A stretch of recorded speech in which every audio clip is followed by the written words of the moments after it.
take you down a quality street. You never know the people you meet. At the end of the street is a golden gate. Let it love it, don't let it hate, no. We're here today on Breck Road to see if the people who live in the area really are the same way that the media portrays them, and to see if the stereotypes are true.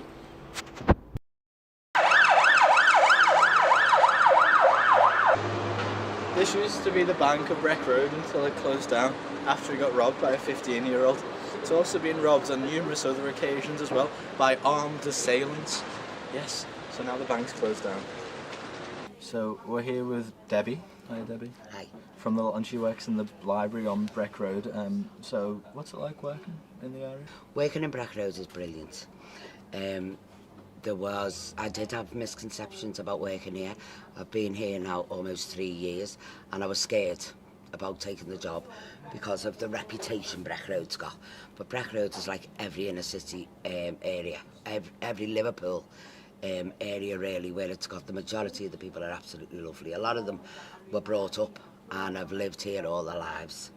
Unfortunately, I believe that because it's got so many big houses like the Tubrook area, then a lot of halfway houses and hostels, which are very much so needed, but they put them all in the one area, this area and Tubrook.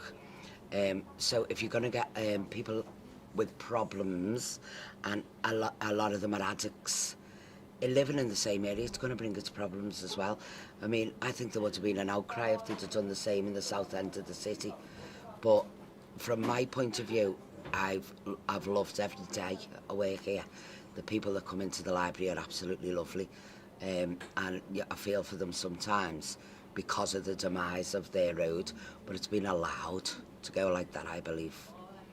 A lot of the time the news and the media shows it to be quite violent and a lot of fighting around here. Is that true, or is that a misconception? Well, I'd say it is a misconception. You don't see, well, I don't see a lot of violence.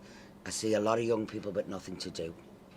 I see a lot of people with no money and no facilities. Old people as well. They've cut all the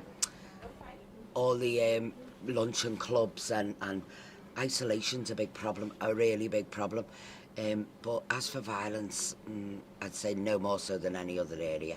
And communities are taking ownership of the green spaces and realising that the community belongs to them again.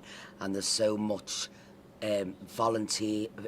so much that volunteers do in the area that it's definitely improving and on the up. Okay, do you feel like the place has been given up on by the council? They just left it? Oh, absolutely, totally and utterly.